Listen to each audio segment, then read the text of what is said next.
So hello and welcome everybody to Parcham classes. Parcham classes के polity sessions में मैं दिलीप पुरी आप सभी का एक बार फिर से बहुत बहुत स्वागत करता हूं।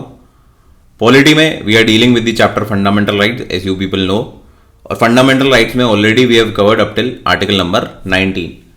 Last class was on article number 19 which gives us 6 basic freedom rights जो हमारे को आर्टिकल 19 प्रोवाइड करता है। तो उसको हमने डिटेल में कवर कर लिया लास्ट लेक्चर में, and I hope everybody is clear with that topic.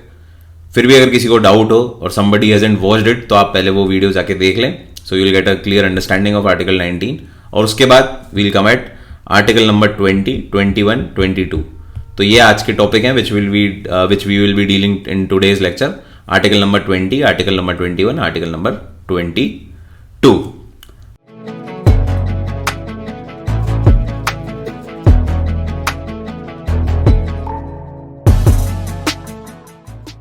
So let us start with the class article number 20। लेकिन क्लास चालू करने से पहले एक इंपॉर्टेंट बिजनेस अनाउंसमेंट।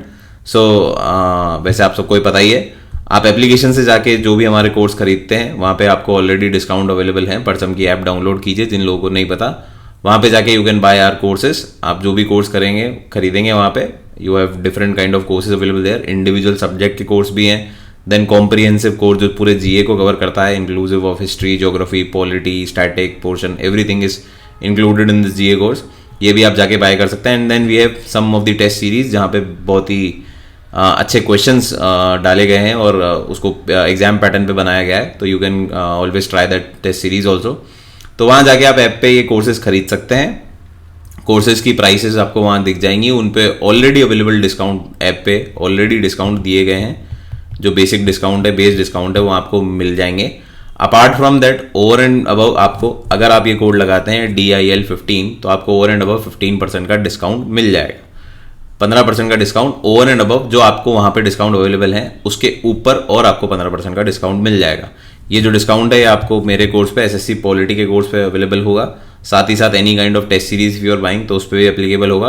और फिर जो आपका कॉम्प्रिहेंसिव कोर्स है which includes all the courses, एक एक सब्जेक्ट आपको वहाँ पे जहाँ मिल जाएंगे।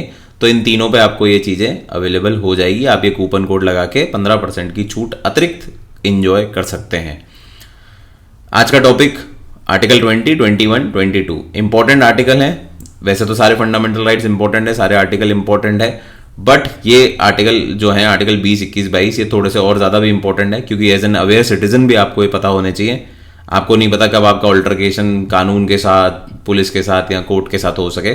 तो इसके कुछ प्रोविजंस हैं, ये आपके काम आएंगे, आपको जीवन में शायद मदद दें। तो इनको समझना भी आपको ज़रूरी है। Obviously it is important for exams के हिसाब से सब बराबर हैं, बट वापस सिटीजन के तौर पे या रेगुलर जीवन जीने के तौर पे भी आपको ये सारी चीज़ें समझ में आनी चाहिए। हाउ इज इट डिफरेंट कि आप 2022 में रह रहे हो और अगर आप 1925 में होते या 1800 सदी में होते तो आपको क्या फ़र्क महसूस होता, ये आपको ये आर्टिकल थोड़ा ज़्यादा बेहतर समझा पाएंगे। तो आर्टिकल 20 जो है वो बात करता है protection in respect of conviction for offences. ठीक है, protection in respect of conviction for offences.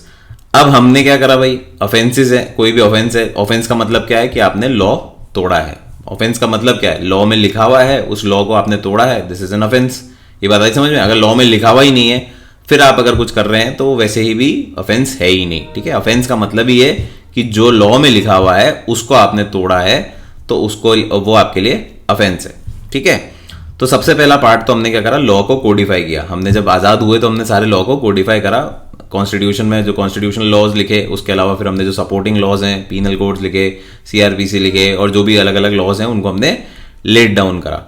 अब इनको लॉ को तोड़ने की बात आई, तो इन लॉ को जो भी तोड़ते हैं तो वो इलीगल काम हो जाता है या फिर उसके को हम बोल सकते हैं ऑफेंस हो जाता है। ठीक है, फिर लोगों को मिलती है सजा, लोगों को मिलती है अरेस्ट, डिटेंशन या जो भी सजा उनको मिलेगी। ठीक है, कन्विक्ट किया जाएगा, कन्विक्शन होगा, सजा, दोषी ठहराया जाएगा तो कन्विक्शन ऑफ ऑफेंस होगा, फॉर ऑफेंस हो जाएगा। क्लियर है बात। तो ये प्रोसीजर तो सबको समझ में आता है।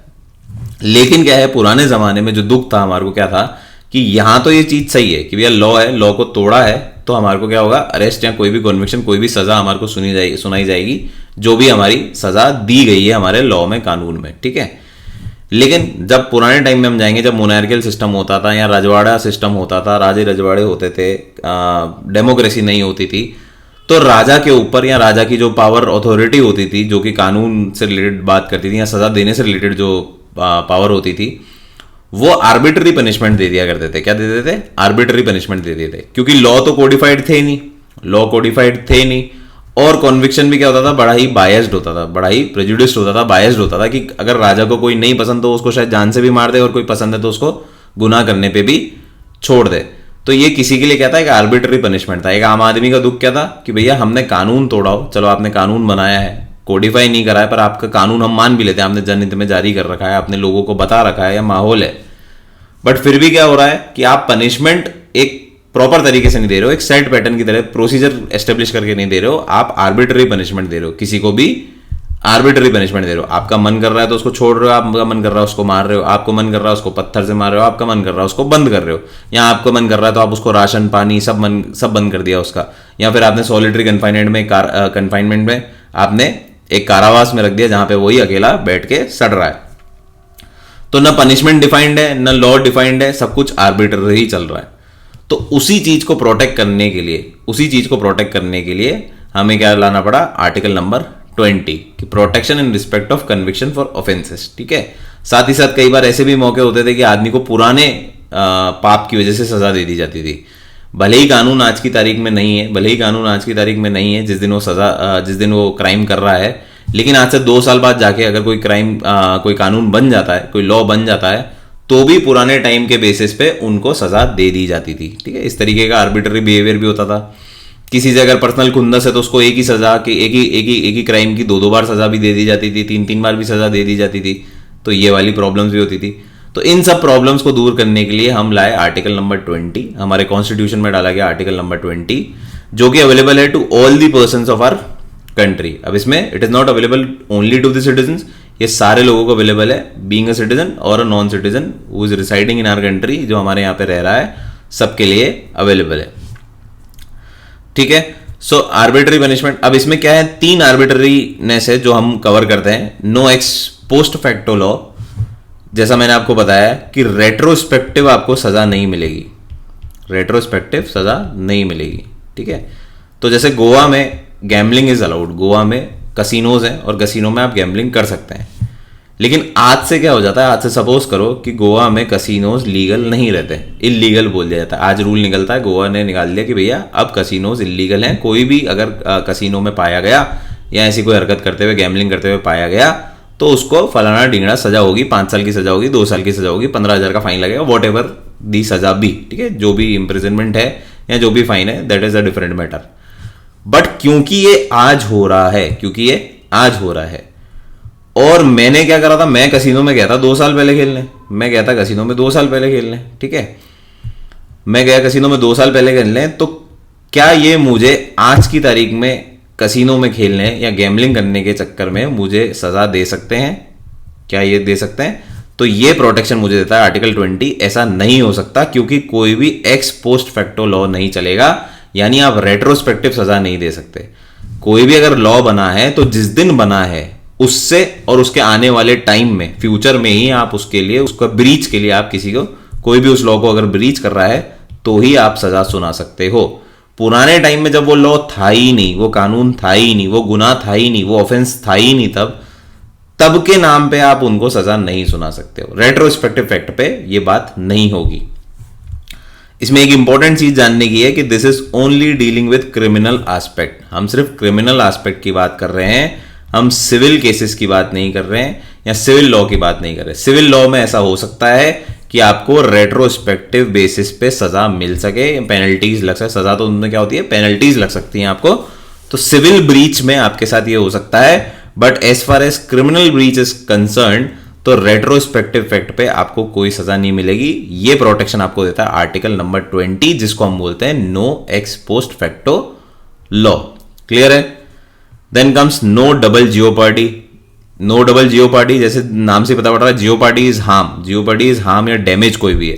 तो अगर आपने एक बार ऑफेंस करा है, एक बार आपने कोई क्राइम करा है, ठीक है, तो आपको सजा भी एक ही बार मिलेगी, एक का एक। ठीक है ना, मैंने एक बार कोई गुनाह करा है तो उसकी सजा भी मुझे एक ही बार मिलेगी। ऐसा नहीं हो सकता कि एक गुनाह पे मुझे 2-3 बार सजा मिल रही है। मुझे 2-3 बार सजा मिल गई, ये नहीं है। डबल जेओपार्डी का यही मतलब है कि एक ही काम के आपको 2 या 3 बार सजा नहीं मिलेगी, एक ही बार सजा मिलेगी, जो भी लॉ में लिखा हुआ है, जो भी लॉ में लिखा हुआ है। हाँ, लॉ में ऐसा लिखा हुआ है कि आपको इंप्रिजनमेंट भी होगी और फाइन भी लगेगा, तो ये डबल जेओपार्डी में नहीं आएगा। ये तो सजा ही एक लिखी हुई है कि भैया इनको इंप्रिजन भी होगा, इंप्रिजनमेंट जेल भी होगी, और साथ ही साथ इनके ऊपर फाइन भी लगेगा, एंड लगा हुआ है, तो ये तो आपको दोनों के दोनों देने ही पड़ेंगे। बट ये ऐसा नहीं है कि इस काम को मैं 2 बार कर सकता हूं, कि मैंने अभी तो लगा लिया, अब 5 साल बाद वापस मैं इनको उठा के वापस इंप्रिजनमेंट और फाइन इन पे ठोक दूं, तो ये नहीं होगा। तो डबल जेओपार्डी का मतलब क्या है? एक क्राइम की एक ही सजा, जो भी आपने डिफाइन कर रखी है दैट इज फाइन, पर उसको एक ही बार आप लागू करोगे, ठीक है। No double jeopardy. अगेन वापस क्या बात है इसमें important, it is related to criminal part only, criminal cases या criminal breach of any law होगा तो ही बात है। सिविल ब्रीच है या सिविल टैक्स लॉज हैं तो उन पे डबल जेओपार्डी भी लग सकती है। ऐसा हो सकता है कि आपने कोई इनकम टैक्स की चोरी करी है या इनकम टैक्स की कोई आपने मोटी चोरी करी है, आपने घोटाला करा है, तो सबसे पहले तो आपको इंप्रिजनमेंट हो जाए, बिल्कुल हो जाए इंप्रिजनमेंट। फिर जब आप रिलीज होते हैं तो आपके ऊपर डिपार्टमेंटल इंक्वायरी हो जाए, अगर आप उस डिपार्टमेंट के हो या आप किसी और डिपार्टमेंट के हो, प्लस आपको फाइन भी देना पड़ जाए बाद में, ठीक है। तो इस तरीके की हो सकती है। अगर सिविल मैटर है तो आपके साथ ये सारी चीजें हो सकती है, लेकिन अगर क्रिमिनल ब्रीच है तो फिर आपके साथ डबल जेओपार्डी नहीं हो सकती। जो भी सजा है वो आपको एक ही बार ही मिलेगी, और फांसी होगी तो वैसे भी एक ही बार मिलेगी, ठीक है। फिर नो सेल्फ इंक्रिमिनेशन, तीसरी इंपॉर्टेंट चीज आती है, नो सेल्फ इंक्रिमिनेशन। अब सेल्फ इंक्रिमिनेशन के लिए एक सिचुएशन समझो आप कि एक आदमी है, एक्स नाम का आदमी है, तेज गाड़ी चल रहा था, फुटपाथ पे एक आदमी को उड़ा दिया उन्होंने, फुटपाथ पे एक आदमी को उड़ा दिया। अब क्योंकि वो रसूखदार आदमी है, बड़ा आदमी है, ठीक है, तो उनके एक ड्राइवर साहब थे, उन ड्राइवर साहब को उन्होंने लालच वालच दे के या डरा धमका करके कुछ भी करके उन्होंने क्या बोला कि ये जो गुनाह है ये आप अपने सिर पे ले लो, आप अपने सिर पे मार दो, ये गुनाह सेल्फ इंक्रिमिनेट कर दो अपने को, तो दिस इज सेल्फ इंक्रिमिनेशन। या इन्होंने पुलिस वालों को बोला कि पुलिस वाले भाई आप दबाव बनाओ इनको और ड्राइवर को फोर्स करो कि वो अपने ऊपर ये अपना इल्जाम ले ले, तो दिस इज सेल्फ इंक्रिमिनेशन। तो ऐसा बहुत सारे टाइम, ऐसे बहुत बार पहले होता था जब राजतंत्र चलते थे या राजा होते थे, तो क्योंकि वो पावरफुल लोग होते थे, पूरे परिवारों को पालते थे, पूरी प्रजा को पालते थे, तो उस प्रेशर में क्या करते थे वो, कई लोगों को अपने जो भी गुनाह होते थे उनके या उनके मिलने वालों के वो किसी और के माथे मार देते थे, किसी और के सर पे टेक देते थे। ऐसा आपने कई बार पिक्चरों में भी देखा होगा और कई रियल लाइफ सिचुएशन भी आपने आसपास से हो सकता है गुजरे हो आप इसके, ठीक है। तो self incrimination is a common thing जो होती है, बट क्योंकि हमें यहां से प्रोटेक्शन मिल जाती है आर्टिकल 20 के तहत कि भैया आप कॉन्विक्शन फॉर ऑफेंस में सेल्फ इंक्रिमिनेट नहीं कर सकते हो, तो कोई भी इंसान अपने आप को सेल्फ इंक्रिमिनेट करेगा तो इट वोंट बी वैलिड और उसको ब्रीच ऑफ लॉ नहीं माना जाएगा until unless it is backed by evidence, until unless it is backed by evidence, ठीक है। तो अगर मैंने जाके कल बोल दिया कि भैया ये खून मैंने किया है, तो इसके बोलने के बेसिस पे मुझे सजा नहीं हो जाएगी कि खून मैंने किया है। सपोज एक खून हुआ है कोई भी और उधर जाके मैं बोल दूं कि ये खून मैंने किया है, तो सिर्फ मेरे बोलने की वजह से या मेरा कमिट मैंने कराया, पुलिस स्टेशन में जाके मैंने ये लफ्ज निकाले हैं कि ये खून मैंने किया है, तो पुलिस मुझे जेल में नहीं डाल देगी या मुझे सजा नहीं देगी। क्लियर है बात? क्योंकि सेल्फ इंक्रिमिनेशन अलाउड नहीं है, इससे मैं प्रोटेक्टेड हूं, ठीक है। तो जब तक हाँ एविडेंस मिलते हैं, एविडेंस देने हैं, एविडेंस लेने हैं, एविडेंस सब प्रूव होने के बाद यह आता है कि खून मैंने ही किया है, तो मुझे सजा मिलेगी और मेरा सेल्फ इंक्रिमिनेशन जो है वो भी काउंट होगा कि मैंने खुद ही जाके कबूल करा था, and every evidence leads to me only. तो एविडेंस बैक्ड है तो फाइन है, बट बिना एविडेंस के आप बोलें कि सेल्फ इंक्रिमिनेशन के बेस पे किसी को सजा हो जाएगी, तो वो नहीं है। तो ये प्रोटेक्शन अब आपको आम आदमी के पास है कि सेल्फ इंक्रिमिनेशन की वजह से किसी को सजा नहीं होगी, क्योंकि सेल्फ इंक्रिमिनेशन के पीछे क्या हो सकते हैं, अल्टीरियर मोटिव हो सकते हैं या अल्टीरियर रीजन हो सकते हैं, ठीक है ना।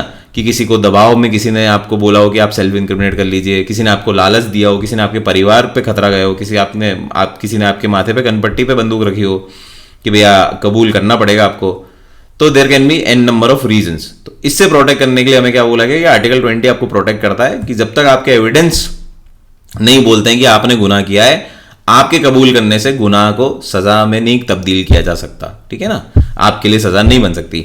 हाँ, अब इस सेल्फ इंक्रिमिनेशन का मतलब ये नहीं है, इसके चक्कर में आप इसका ये फायदा भी नहीं उठा सकते कि कल को पुलिस आपसे मांगे कि भैया हमको आपके फिंगरप्रिंट्स चाहिए, हमको आपके ब्लड सैंपल चाहिए, ठीक है, हमारे को आपके ब्लड सैंपल चाहिए, तो आप उसको ये नहीं बोल सकते कि भैया सेल्फ इंक्रिमिनेशन का प्रोटेक्शन है मेरे पास, मैं नहीं दूंगा, नहीं तो मेरे पे इल्जाम आ जाएगा। तो this is not allowed. Anything which is leading to evidence, evidence के लिए जो भी चीज की जरूरत है वो आपको प्रोवाइड करानी पड़ेगी, चाहे आपको नार्को टेस्ट हो, चाहे लाई डिटेक्शन टेस्ट हो, चाहे आपको फिंगरप्रिंट्स देनी हो, चाहे आपको ब्लड सैंपल्स देने हो, तो वो सब आपको देने पड़ेंगे।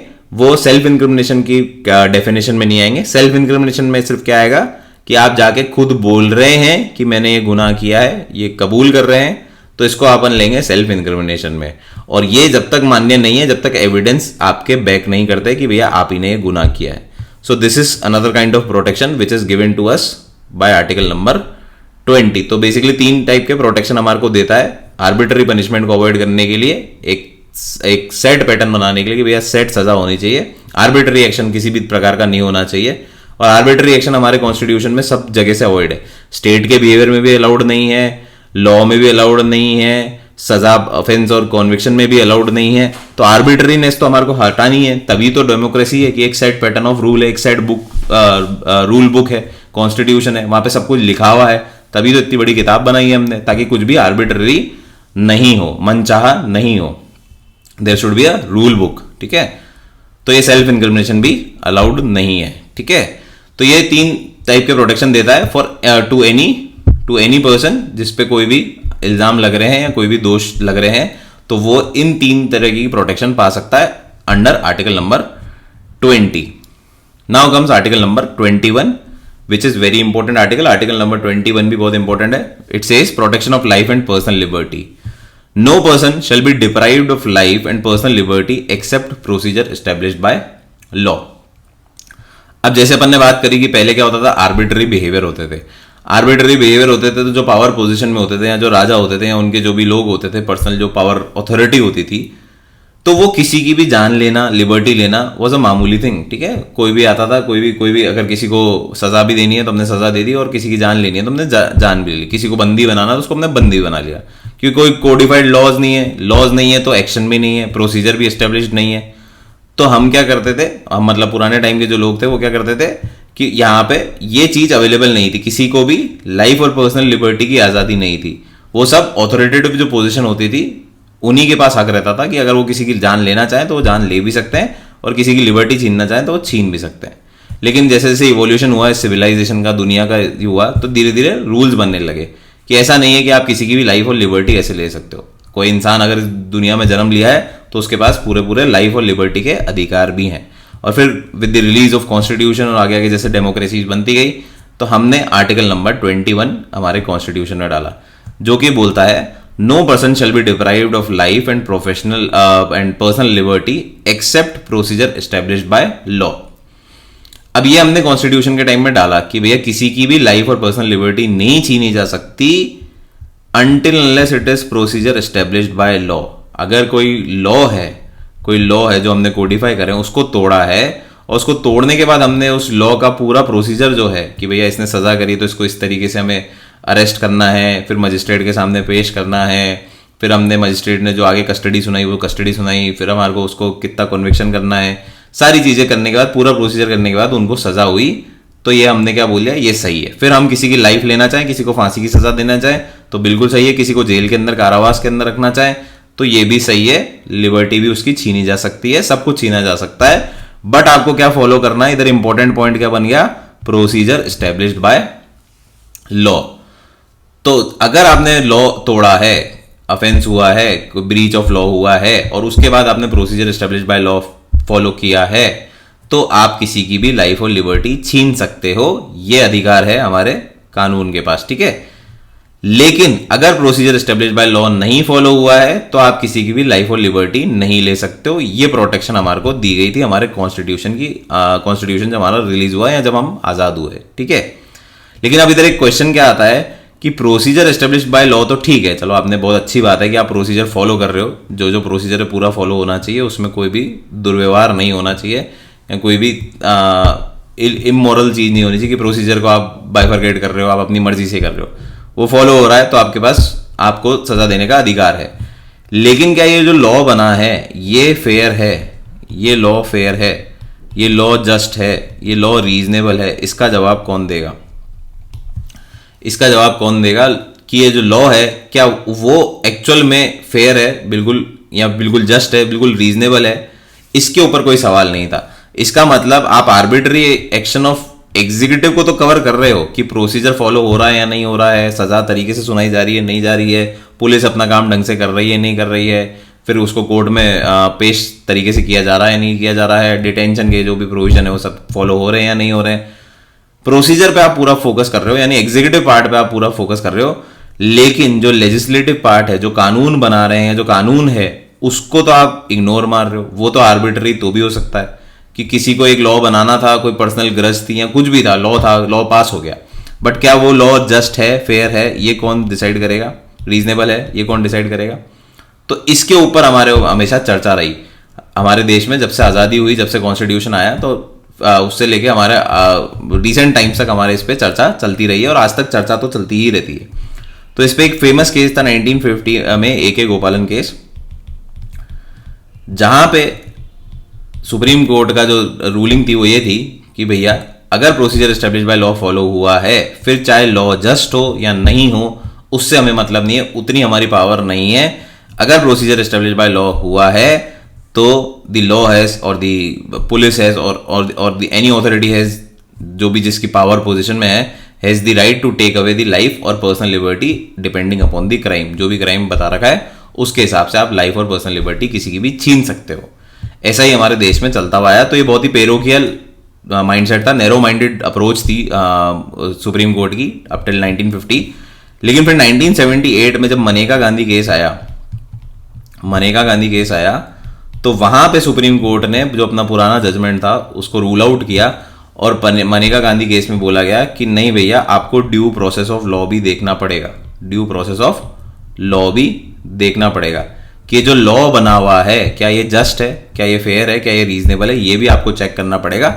उसके बाद आपको चेक करना पड़ेगा कि प्रोसीजर एस्टेब्लिश बाय लॉ हुआ या नहीं हुआ है। अगर दोनों जगह टिक आ रहा है, दोनों प्रोसेस फॉलो हुए हैं, तो ही आप किसी की जान ले सकते हो या किसी की लिबर्टी आप उनसे छीन सकते हो। ठीक है, तो ये 1978 के बाद क्या हो गया है कि ड्यू प्रोसेस ऑफ लॉ, हालांकि हमारे कॉन्स्टिट्यूशन में अभी तक ये चीज लिखी नहीं गई है, ड्यू प्रोसेस ऑफ लॉ, ये यूएस कंसेप्ट है। ठीक है, ये यूएस कॉन्स्टिट्यूशन में कंसेप्ट है कि आपको due process of law follow करना चाहिए। सिर्फ प्रोसीजर एस्टेब्लिश बाय लॉ, लकीर के फकीर बन के काम नहीं होगा। आपको ये भी देखना पड़ेगा कि भैया आपका लॉ जस्ट है, बिल्कुल वाजिब है या नहीं है, ये आपको चेक करना पड़ेगा। अगर आपको लगता है कि ड्यू प्रोसेस ऑफ लॉ है, इस टाइम पे, इस सर्कमस्टांस में ये लॉ लगना चाहिए, लग रहा है, और उसके बाद प्रोसीजर भी फॉलो हो रहा है, तो फिर आप उनको सजा सुना सकते हो और आप उनकी लाइफ, पर्सनल लिबर्टी जो भी डिफाइंड है वो आप इनसे छीन सकते हो। क्लियर है बात? It is available to all, वापस ये सबको अवेलेबल है, सिर्फ सिटीजन को नहीं है, नॉन सिटीजन को भी अवेलेबल है, सबको भी अवेलेबल है। लेकिन यहां पे क्या है, आर्बिट्री एक्शन आफ्टर 1978 लेजिस्लेटिव के आर्बिट्री एक्शन को भी कंट्रोल किया गया है, क्योंकि ड्यू प्रोसेस ऑफ लॉ को भी इंपॉर्टेंस दी है। तो सुप्रीम कोर्ट अब अपने कॉन्स्टिट्यूशन में तो हमने कहीं नहीं लिखा है कि ड्यू प्रोसेस ऑफ लॉ है, लेकिन सुप्रीम कोर्ट अपनी रूलिंग जब भी निकालता है, जब भी कोई केस डील करता है, तो इसको भी फोकस करता है ड्यू प्रोसेस ऑफ लॉ, क्योंकि ये प्रेसिडेंट हो गया था कहां से, मनेका गांधी केस से। यहां से एक बार आ गया था सिस्टम में, तो अब हर बार जब भी कोई केस इससे रिलेटेड आता है तो ड्यू प्रोसेस ऑफ लॉ को भी तोला जाता है। सिर्फ प्रोसीजर एस्टेब्लिश बाय लॉ के बेसिस पे आप किसी की भी लाइफ और लिबर्टी नहीं छीन सकते हो। एक और इसमें इंपॉर्टेंट बात डिस्कवर हुई, बाद में यहाँ डिक्लेयर की गई कि लाइफ का मतलब ये नहीं है कि सिर्फ आप सांस ले रहे हो या एनिमल एग्जिस्टेंस है कि आप आए हो तो जी लो। ठीक है ना, कि जैसे जानवर है, वो आया है तो उसको तो जीना ही है, वो सांस ले रहा है, खा रहा है, खाना ढूंढ रहा है, दैट इज नॉट लाइफ। ठीक है, सिर्फ रोटी कपड़ा मकान ही लाइफ नहीं है। आपको the ability to choose anything and to live dignified in a dignified manner is also a part of life।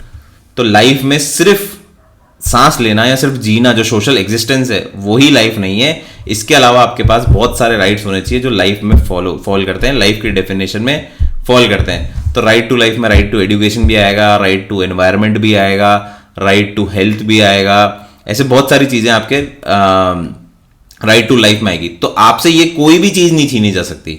सिर्फ आपकी जान की बात नहीं हो रही यहाँ पे, आपसे ये कोई सी भी चीजें, राइट टू प्राइवेसी हो गई, तो कोई आपकी प्राइवेसी नहीं छीन सकता, क्योंकि वो राइट टू लाइफ की डेफिनेशन में आ रहा है। राइट टू हेल्थ, आपको कोई ऐसा नहीं बोल सकता कि आपकी हेल्थ डिटोरिएट हो जाएगी, आपका खाना बंद कर दें, आपका राशन बंद कर दें, आपका पानी बंद कर दे, या आपका एनवायरमेंट ऐसा हैजर्डस सिचुएशन में आपको रहने के लिए मजबूर कर दे। तो ये सब लाइफ की डेफिनेशन में आ रहे हैं। एम्बिट हमारे देश में बढ़ता जा रहा है, जैसे जैसे सुप्रीम कोर्ट के पास नए नए केस आते हैं और उनको लगता है कि ये लाइफ वाली कैटेगरी में आ जाएगा, लाइफ के एक पार्ट वाली कैटेगरी में आ जाएगा, जहां पे लाइफ एक चॉइस की बात और एक डिग्निफाइड मैनर में रहने की बात आएगी तो वो भी फिर वो लाइफ की डेफिनेशन में, प्रोटेक्शन ऑफ लाइफ की डेफिनेशन में डाल देते हैं। तो it is a very wide scope. वो सुप्रीम कोर्ट अपनी हर जजमेंट में कुछ ना कुछ एडिशन करते रहते हैं, अगर जब भी उनके ऊपर ये वाली बात, उनके ऊपर ये वाले केस आते हैं तो। सो this is due process of law पे भी नजर रखते हैं, और लाइफ और पर्सनल लिबर्टी की जो डेफिनेशन है दिस इज क्वाइट वाइड, ठीक है। ये था आर्टिकल नंबर 21। फिर आता है article number 21A which is a new article. अब जैसे मैंने आपको बताया था आर्टिकल 21 में राइट टू एजुकेशन भी क्या हो गया है, राइट टू लाइफ का पार्ट है। राइट टू एजुकेशन भी लाइफ का पार्ट है कि आप अगर आए हो इस जीवन में, आपने एक जन्म लिया है तो आपके पास शिक्षा का अधिकार भी होना चाहिए कि आपको शिक्षा मिलनी चाहिए, ये अधिकार आपके पास है। It is a part of life, it is a part of life जो कि एक डिग्निफाइड मैनर में आप बिता सकते हैं। तो आपके पास राइट टू एजुकेशन भी होना चाहिए and is protected by article 21 में लाइफ की डेफिनेशन में वो भी आ जाता है। लेकिन स्पेसिफिकली फिर इसको बाद में आफ्टर 86 अमेंडमेंट 2002 के बाद एक अमेंडमेंट के तौर पे 21A के तौर पे एक नया आर्टिकल जोड़ा गया जिसको बोला गया राइट टू एजुकेशन। पहले, इससे पहले क्या होता था, इससे पहले हमारा एक आर्टिकल 45 होता था, article number 45 part 4 of the constitution, जो कि डील करता है डीपीएसपी से। डीपीएसपी क्या है? DPSP are the directive principle of state policy. ये डायरेक्शन है स्टेट के ऊपर कि भैया आप अपने देश की पॉलिसीज बनाते वक्त या अपने स्टेट की पॉलिसीज बनाते वक्त आप इन चीजों का ध्यान रखेंगे। ये फंडामेंटल नहीं है, गारंटीड नहीं है, जस्टिसिएबल नहीं है, ठीक है ना। फंडामेंटल राइट्स तो क्या है, स्टेट को ध्यान रखने ही रखने भैया, ये तो सबके राइट्स हैं, इनको तो आप वायोलेट कर ही नहीं सकते हो, ठीक है ना। ये तो जस्टिसिएबल है, इसको लेके तो फिर सुप्रीम कोर्ट में पहुंच जाएगा आदमी। लेकिन डीपीएसपी क्या है, ये गाइडलाइंस है, ये मॉरल एथिक बिहेवियर है कि भैया स्टेट अपनी पॉलिसीज बनाए तो इन सब चीजों को ध्यान में रखते हुए बनाए, ठीक है। डीपीएसपी पार्ट 4 जब हम करेंगे तो और डिटेल में भी हम इसको करेंगे कि डीपीएसपी होता क्या है। बट अभी के लिए क्या, DPSP are also rights available to the citizen but justiciable नहीं है। ये बोला गया है एक अच्छे वेलफेयर सोसाइटी क्रिएट करने में, एक वेलफेयर कंट्री क्रिएट करने के लिए, कि स्टेट को ये चीजें मद्देनजर रखनी चाहिए जब भी वो अपनी लॉज, पॉलिसीज और प्रोग्राम्स बनाती है।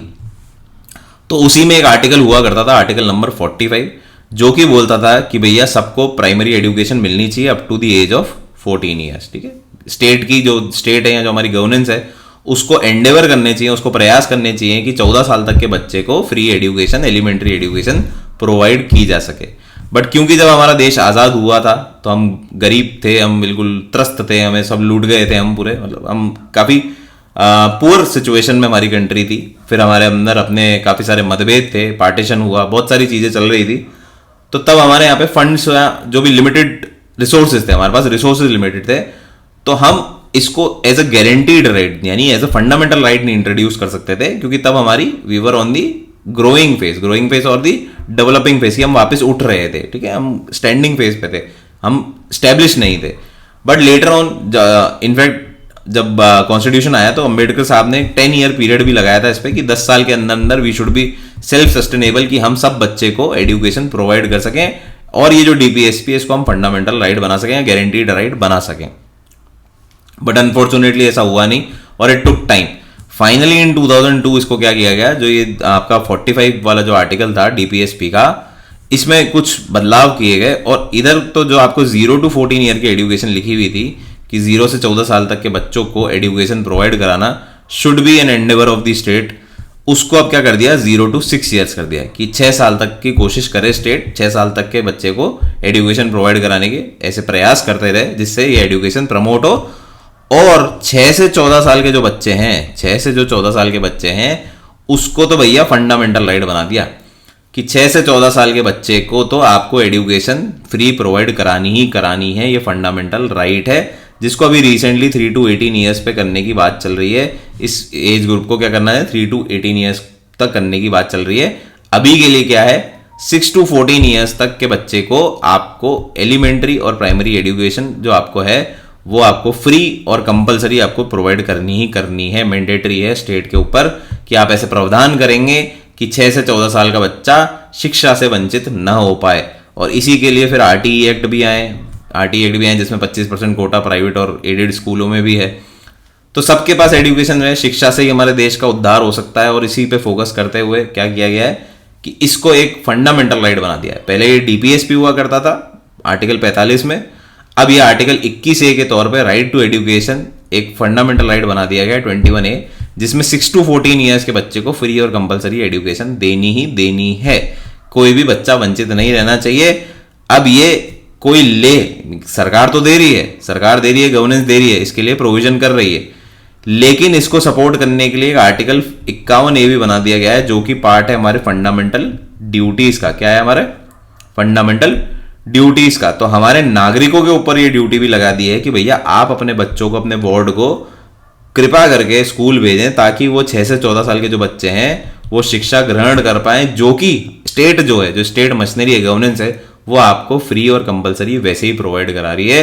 तो कृपया उनको वंचित ना करें। उनके ऊपर भी ड्यूटी डाल दी और लोगों को ये राइट भी दे दिया। तो इस तरीके से क्या हुआ, एक श्योरिटी दे दी कि भैया पढ़ाई तो सबको मिलनी ही चाहिए, सबसे इंपॉर्टेंट अधिकार है। क्योंकि वही बात होगी, आप पैदा हुए, आप इस दुनिया में हुए, तो आप सांस ही ले रहे हैं, आप कुछ सीख तो रहे नहीं है। अगर पढ़ाई लिखाई नहीं करोगे तो वो जानवर और आप में कोई ज्यादा फर्क है नहीं, क्योंकि कुछ सीखा तो आपने नया है ही नहीं। आप आए हो, आप सांस खा रहे हो, आप खाना पीना रहना, बस यही 2-4 चीजें इंपॉर्टेंट है, वही कर रहे हो। बाकी ग्रोथ और डेवलपमेंट तो जब तक आपके पास एजुकेशन नहीं होगी तो बहुत ही ज्यादा कम चांसेस है। क्लियर है। तो ये चीज को इंश्योर करने के लिए हमने क्या कर दिया, फंडामेंटल राइट ही बना दिया। Earlier it was a DPSP, but DPSP में अब क्या रह गया, 0 to 6 ईयर रह गया, और 6 to 14 ईयर्स के लिए क्या हो गया, फंडामेंटल राइट बना दिया। इसको धीरे धीरे 3 to 18 पे करेंगे, और फिर धीरे धीरे 0 to 21 जो भी इसको जब तक बच्चे की पढ़ाई होती है। विजन यही है देश का कि भैया हम सबको एजुकेशन प्रोवाइड कराएं। So this was article number 21A। Last we deal with article number 22। अब हमने सजा देने पे जो कन्विक्शन फॉर ऑफेंस भी कर लिया, लिबर्टी लाइफ की बात भी कर ली। सिमिलरली अरेस्ट और डिटेंशन पे भी आपको क्या है, कुछ तरीके की प्रोटेक्शन है। अरेस्ट पे पहुंच गए आप, डिटेंशन पे पहुंच गए, वहां पे सजा सुनाने की बात थी, अब आप अरेस्ट पे भी पहुंच गए। अगर किसी को अरेस्ट कर रहे हो तो उस बेचारे के पास भी कुछ अधिकार है। ऐसा नहीं है कि अरेस्ट करते तो वो अब कानून का हो गया, उसकी जो इच्छा है वो कर लेंगे, नहीं है। एक उसके लिए भी आपको प्रोसीजर दे रखा है, प्रोसीजर एस्टेब्लिश्ड बाय लॉ का पार्ट है कि भी आपको ये प्रोसीजर फॉलो करना पड़ेगा अगर आप किसी को अरेस्ट कर रहे हो या डिटेन कर रहे हो। ठीक है, तो इससे रिलेटेड जो प्रोटेक्शन है वो दिए गए आर्टिकल नंबर 22 में। अब अरेस्ट और डिटेंशन होते हैं 2 टाइप के, एक होता है प्यूनिटिव डिटेंशन और एक होता है प्रिवेंटिव डिटेंशन। ठीक है, प्यूनिटिव डिटेंशन और प्रिवेंटिव डिटेंशन। लॉ है, लॉ को किसी ने तोड़ा, क्राइम हुआ, क्राइम के बाद उसको अरेस्ट किया गया। ठीक है, तो ये तो वैलिड है भैया, ऐसे ही होगा, क्राइम करा है किसी ने तो क्राइम के अगेंस्ट उसको अरेस्ट किया जाएगा। तो ये हो गया प्यूनिटिव अरेस्ट या प्यूनिटिव डिटेंशन। ठीक है, आपने क्राइम करा है, आपने लॉ तोड़ा है और उसकी जो भी सजा है उसके लिए आपको अरेस्ट किया गया है, तो इसमें कोई दिक्कत नहीं है। लेकिन इस प्रोसीजर में भी कुछ बेनिफिट या कुछ सेफगार्ड दिए गए कि आपका अरेस्ट गलत नहीं हो या आर्बिट्ररी बिहेवियर नहीं हो, तो आपको कुछ चीजें आपको प्रोटेक्शन दी गई है। प्यूनिटिव, अभी अपन प्यूनिटिव की बात कर रहे हैं, प्रिवेंटिव ये डिफरेंट चीज है, उसको भी थोड़ी देर में अपन समझेंगे। तो प्यूनिटिव ऐसा हुआ, क्राइम हुआ, किसी ने पनिशमेंट के तौर पे अब उसको सजा मिलनी, उसको अरेस्ट किया गया, लेकिन उसके पास क्या हक है कि सबसे पहले तो उसको इन्फॉर्म करना पड़ेगा कि भैया आप क्यों कर रहे हो। क्योंकि पहले के जमाने में क्या था, लाओ गुद्दी पकड़ी और अंदर ले चल, भाई तेरे को ले चल रहा है, कोई इन्फॉर्मेशन नहीं है, हमें लग रहा है आपने गुनाह किया है, हमने आपको धर लिया और आपको सजा दे दी। ठीक है, तो ये इन्फॉर्मेशन वाला पार्ट नहीं था पहले आम आदमी के पास। तो अब हमारे को क्या चाहिए था, ये अधिकार चाहिए था, यार ऐसे कैसे उठा रहे हो तुम, कोई रीजन तो दोगे। तो इन्फॉर्मेशन का कि भाई आप किस वजह से आपको अरेस्ट किया जा रहा है, ये देने की आपको बिल्कुल बिल्कुल अधिकार है कि हर इंसान के पास ये अधिकार होना चाहिए कि उसको पता होना चाहिए कि मुझे क्यों धरा जा रहा है, कि मुझे क्यों अरेस्ट किया जा रहा है। साथ ही साथ हैव लीगल एड, हर आदमी के पास अधिकार है। इनफैक्ट अमेरिका में अगर आपने हॉलीवुड मूवीज देखी हो, अमेरिका में आपने देखा हो, यूएस में, तो मूवीज में तो क्लियरली बोला जाता है कि भैया you have the permission not to speak anything, आपके पास राइट टू साइलेंट है। साथ ही साथ you have the power to get a lawyer for yourself. ठीक है, अटॉर्नी, ये आपके पास अधिकार है। हमारे यहाँ पे भी ये बोला नहीं जाता हालांकि, लेकिन हैव लीगल एड, आपके पास लीगल एड रहने का पूरा पूरा अधिकार है। जिस पे को भी आप प्यूनिटिव अरेस्ट कर रहे हो, किसी को भी अगर आप अरेस्ट कर रहे हो, तो उनके पास लीगल एड लेने की, लॉयर रखने की पूरा पूरा अधिकार है। और अगर नहीं भी है तो स्टेट से भी डिमांड कर सकता है। तो स्टेट भी हमारी लीगल एड प्रोवाइड कराती है अंडर आर्टिकल 21। ठीक है, जो अपन पढ़े थे ना राइट टू लाइफ, तो लाइफ में legal aid, free legal aid provide कराना भी क्या है, आपकी पार्ट है, आपकी लाइफ का पार्ट है। कि अगर मेरे पास पैसा नहीं है, मेरे पास रिसोर्सेज नहीं है कि मैं खुद का लॉयर रख सकूं, तो स्टेट की जिम्मेदारी है कि मुझे लॉयर प्रोवाइड कराए या मुझे कानूनन सपोर्ट प्रोवाइड कराए। अब वो प्रोसेस है, वो प्रोसेस आपको फॉलो करना पड़ेगा, but you will get the legal aid. फिर दूसरा एक और प्रोटेक्शन दिया गया है कि ऐसा नहीं कि आपको थाने में ले जाके, कई पिक्चरों में आपने देखा होगा कि मन करता है जो पुलिस का कर लेती है, बट वो पिक्चर ही है अगेन, आपको 24 घंटे के अंदर अंदर मजिस्ट्रेट के पास पेश करना है, inclusive of the journey time. तो 24 घंटे के अंदर, अगर आज मेरे को धराया है पुलिस वालों ने, तो 24 घंटे के अंदर अंदर मुझे पेश करना पड़ेगा मजिस्ट्रेट के पास। ऐसा नहीं कि वो 24 घंटे 36 घंटे मेरे को जेल में रख सकती है without presenting me to in front of the magistrate. तो 24 घंटे में मजिस्ट्रेट के पास पेश करना है, और मजिस्ट्रेट अगर कोई ऑर्डर नहीं देता फर्दर कस्टडी के या मुझे पेश नहीं किया जाता है 24 घंटे के अंदर अंदर, तो मुझे उनको छोड़ना पड़ेगा, रिलीज करना पड़ेगा 24 घंटे। ये अधिकार आपको पता होने चाहिए एज अ सिटीजन भी, क्योंकि क्या पता कब आपको कौन सी पुलिस उठा ले, कभी भी कोई ऐसा काम हो सकता है। बट आपको अवेयर होना चाहिए, गलत इन्फॉर्मेशन भी होती है, गलत चीज़ें भी होती है, तो कुछ भी हो सकता है। तो आपको एज अ सिटीजन भी ये चीज़ें पता होनी चाहिए कि भैया मेरे पास ये प्रोटेक्शन, ये सेफ गार्ड अवेलेबल है, क्योंकि सिटीजन के लिए तो बताए गए, या जो हमारे यहाँ पे रह रहे हैं उन्हीं के लिए तो बनाए गए, हमें ये पता तो होना चाहिए, अधिकार है हमारे पास। तो this is punitive arrest. Punitive arrest तो समझ में आ गया। तो प्यूनिटिव अरेस्ट, आपने क्राइम करा है, आपने लॉ तोड़ा है, आपको अरेस्ट किया जा रहा है, बट वापस वही बात है, उसमें आपको 4 सेफगार्ड अवेलेबल हैं टू बी वेरी श्योर कि भैया आप ही ने क्राइम करा है। तो आपको इन्फॉर्मेशन होनी चाहिए कि आपको किस बेस पे आपको सजा दी जा रही, आपको अरेस्ट किया जा रहा है। सजा तो चलो बात की बात है, आपको अरेस्ट ही क्यों किया जा रहा है। लीगल एड आपको चाहिए, आपको आपके लॉयर रखने की पूरी इजाजत है। 24 घंटे के अंदर अंदर आपको मजिस्ट्रेट के सामने पेश करना पड़ेगा, और फिर 24 घंटे के अंदर अगर मजिस्ट्रेट का कोई डिसीजन नहीं आता, फर्दर कस्टडी का ऑर्डर नहीं आता, तो आपको रिलीज करना पड़ेगा। और अगर आपको पेश नहीं किया है तो ऑन दी फर्स्ट प्लेस ही आपको रिलीज करना पड़ेगा 24 घंटे के बाद। फिर आता है एक प्रिवेंटिव डिटेंशन। अब प्रिवेंटिव डिटेंशन क्या है, ये एक रेड फ्लैग है हमारी इंडियन कॉन्स्टिट्यूशन में, ठीक है। प्रिवेंटिव डिटेंशन, प्रिवेंटिव नाम से पता पड़ रहा है, प्रिवेंटिव, प्रिवेंट करना, मतलब हमें ऐसा लग रहा है, ये सिर्फ संशय के बेस पे, सस्पिशन के बेस पे किसी को अरेस्ट करना है। उसने कोई गुनाह किया नहीं है, कोई लॉ नहीं तोड़ा है, बट हमें लग रहा है कि ये लॉ तोड़ देगा या ये गुनाह कर देगा, ये कोई भी ऐसी एक्टिविटी करेगा जिससे हमारा पब्लिक ऑर्डर खराब हो सकता है, या हमारे को कोई देश की सिक्योरिटी को खतरा हो सकता है, किसी भी तरीके से हमारे को खतरा लग रहा है, तो हम प्रिवेंटिव डिटेंशन कर सकते हैं किसी आदमी का। उसने कहीं पे भी अभी क्राइम किया नहीं है, बट हमें सिर्फ सस्पिशन है कि he can lead to some kind of crime, वो किसी भी प्रकार का क्राइम कर सकते हैं। और वो क्राइम की डेफिनेशन, क्राइम के एरियाज क्या है, ऐसा नहीं है कि वो चोरी करेंगे उसके बेस पे आप प्रिवेंटिव डिटेंशन ले लेंगे। नेशनल सिक्योरिटी की बात हो गई या पब्लिक ऑर्डर की बात हो गई, तो उन केसेस में क्या करेंगे, आपके अंदर आपको प्रिवेंटिव डिटेंशन में डाला जा सकता है, यानी पहले ही आपको डिटेन किया जा सकता है। बट ऐसे केस में भी क्या है, ऐसे केस में भी आपके पास कुछ ना कुछ सेफगार्ड अवेलेबल है, ऐसा नहीं है कि अवेलेबल नहीं है। पहली बात तो ये रेड फ्लैग है भैया कि भैया बहुत ही ग्रे एरिया है ये प्रिवेंटिव डिटेंशन, क्योंकि कई सरकारों ने इसको गलत तरीके से यूज भी किया है। इसमें बहुत सारे एक्ट आते हैं, मीसा एक्ट आता है, फिर आपका टाडा एक्ट आता है, ठीक है। तो इनके नाम पे बहुत सारे लोगों को, काफ़ी सारे लोगों को डिटेन किया गया है प्रिवेंटिव डिटेंशन के नाम पे। तो ये बहुत ही थिन एरिया, बहुत ही थिन लाइन है और बहुत ही ग्रे एरिया है, जहाँ पे सरकारों ने हिस्ट्री में इसको यूज़ किया है और अननेसेसरी यूज़ करा है लोगों को। तो बट जो है कानून है, ये ज़रूरी भी है, क्योंकि अम्बेडकर साहब भी इसको बोल गए, it is a necessary evil. ये ज़रूरी है एक देश की इंटीग्रिटी, सिक्योरिटी मेंटेन करने के लिए। तो कहीं अगर हमारे को देश को कभी भी खतरा लगता है किन से, तो ये चीज़ अधिकार हमारे को देना ही पड़ेगा हमारे देश की गवर्नेंस को, कि वो प्रिवेंटिव डिटेंशन वाला पार्ट रख सकें। बट उसके ऊपर भी कुछ ना कुछ चेक्स एंड बैलेंसेस हमें मेंटेन करने हैं।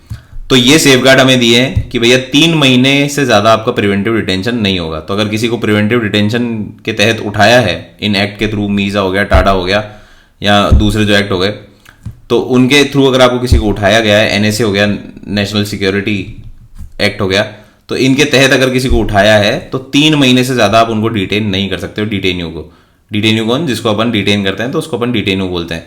तो उनको 3 महीने से ज़्यादा के लिए आप डिटेन नहीं कर सकते। हालांकि इस 44th अमेंडमेंट के बाद ये 2 महीना ही हो गया है पीरियड। अमेंडमेंट में तो 2 महीना कर दिया, बट अभी भी ऑफिशियली इसको लागू नहीं किया। 3 महीने ही अभी तक डिटेन करने का जो मार्क है, बार है, वो 3 महीने ही है। साथ ही साथ इनको इन्फॉर्म करना है, जैसे अपन ने प्यूनिटिव डिटेंशन में भी करा कि जिसको भी आप अरेस्ट कर रहे हो, द अरेस्टेड पार्टी और the detenu should be informed about the crime, या आपकी जो भी उनके संशय है कि भैया मुझे क्यों अरेस्ट किया जा रहा है, तो आपको उनको इन्फॉर्म करना है। बट फिर वापस इसमें एक और वो है, एक रेस्ट्रिक्शन है कि अगर पब्लिक इंटरेस्ट की कोई बात है, it is against the public interest, तो आपको बताना भी जरूरी नहीं है। तो वो ये ग्रे एरिया है, ग्रे सॉर्ट सा एरिया है। और unfortunately no democratic country has it. हम इकलौती ऐसी डेमोक्रेसी है जहाँ पे ये प्रिवेंटिव डिटेंशन का पार्ट दे रखा है, हमारे अलावा किसी में नहीं है, नॉट इवन इन यूएस और यूके। ये चालू हमारे टाइम ब्रिटिशर्स के टाइम ही चालू हुआ था हमारे यहाँ पे, बंगाल के एरियाज में ये चालू किया था, ब्रिटिश सरकार नहीं, ब्रिटिश राज नहीं। बट अनफॉर्चुनेटली इसको ये वहाँ ट्रेवल नहीं करेंगे, ब्रिटेन में ये नहीं है, सिर्फ हमारे देश में ही ये लागू है। इन्होंने वर्ल्ड वॉर में वहाँ पे लागू हुआ था, but apart from that UK में भी ये नहीं है, यूएस में भी नहीं है, और फॉर दैट मैटर किसी भी डेमोक्रेटिक कंट्री में नहीं है। सिर्फ हिंदुस्तान एक ऐसी डेमोक्रेटिक कंट्री है जहाँ पे प्रिवेंटिव डिटेंशन वाला क्लॉज है, और फिर क्लॉज है तो उसके साथ कुछ बीमारियां भी हैं। बट स्टिल एनी हाउ कुछ सेफ गार्ड हमारे को दे गए हैं कि 3 महीने से ज्यादा आपको नहीं रखा जा सकता, अनटिल अनलेस कोई एडवाइजरी बॉडी आपको फर्दर कस्टडी की बात नहीं करती। एडवाइजरी बॉडी जो आपको डील करेगी, जो इस प्रिवेंटिव डिटेंशन से डील करेगी, वो आपको आगे फर्दर कस्टडी ऑर्डर नहीं करती कि हाँ इनको और ज़्यादा रख लीजिए। तब तक आपको 3 महीने से ज़्यादा नहीं रखा जाएगा, और इन्फॉर्म किया जाएगा कि किस वजह से कर रहे हैं, क्या थ्रेट हमें लग रहा है कि आपके द्वारा थ्रेट हो सकती है, बट फिर भी to protect the public interest आपको नहीं भी बताया जा सकता है। Again it is a grey area.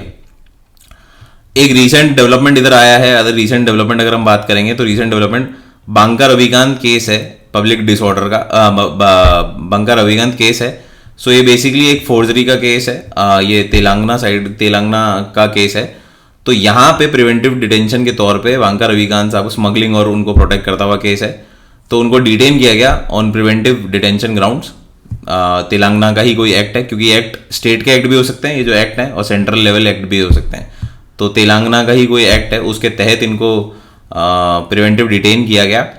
But इसके केस में हाई कोर्ट ने तो प्रिवेंटिव डिटेंशन के फेवर में ही अपना जजमेंट दिया, बट सुप्रीम कोर्ट ने जाके क्या बोला, सुप्रीम कोर्ट ने इसके लिए एक जजमेंट दिया है कि ये जो प्रिवेंटिव डिटेंशन आपने करा है इसको रिलीज करिए, ये गलत तरीके से किया है। क्योंकि ये भले ही कोई कॉनमैन है, ये जो भी इन्होंने हरकत करी है, जो स्मगलिंग का जो भी क्रिमिनल ब्रीच करा है इन्होंने, दैट इज फाइन। ये लॉ एंड ऑर्डर तोड़ रहा है, this is against law and order, बिल्कुल सही बात है कि लॉ एंड ऑर्डर तोड़ रहा है, इट इज अ क्राइम। लेकिन उसके बेस पे, क्योंकि ये पब्लिक डिसऑर्डर नहीं क्रिएट कर रहा, किसी भी तरीके से पब्लिक डिसऑर्डर क्रिएट नहीं कर रहा, तो आप इसको प्रिवेंटिव डिटेंशन की डेफिनेशन में नहीं लाओगे। प्रिवेंटिव डिटेंशन की डेफिनेशन में नहीं लाओगे तो ये रीसेंट डेवलपमेंट है। अब इसके बेस पर नई सुप्रीम कोर्ट रूलिंग्स आएगी, तो जब तक अब क्या है, अब पब्लिक डिसऑर्डर, क्योंकि ग्रे एरिया में और काफी टाइम से इस पर चर्चा चल रही है कि प्रिवेंटिव डिटेंशन को बहुत गलत तरीके से सरकारें यूज करती हुई आई हैं, तो इसको ठीक करने के लिए सुप्रीम कोर्ट ने अपना ये डिसीजन लिया है कि अब आपको प्रिवेंटिव डिटेंशन के साथ ये भी देखना पड़ेगा कि पार्ट में आपको हमेशा ये देखना पड़ेगा कि क्या ये जिस पे हम इनको डिटेन कर रहे हैं एज प्रिकॉशनरी मेजर और एज प्रिवेंटिव मेजर, वो कहीं जाके पब्लिक डिसऑर्डर या नेशनल सिक्योरिटी की बात आ रही है तो ही आप प्रिवेंटिव डिटेंशन कीजिए। अदरवाइज कोई छोटे मोटे काम है या कोई वैसी दिक्कतें हैं तो उनके लिए आप किसी को प्रिवेंटिवली डिटेन नहीं कर सकते। सो this is the supreme court ruling development, new development. अब इसके बेस पे आगे क्या होता है उसको अपन आगे चर्चा करेंगे। Up till now this is it. ये था आर्टिकल नंबर 22, फिर will cover 23 and onwards in the next lecture. तो आई होप आपको आर्टिकल 22 तक सब कुछ क्लियर हो गया हो, इसमें कोई दिक्कत नहीं हो। फिर भी if you have some questions और some problems arising, you can always comment it down. See you in the next lecture.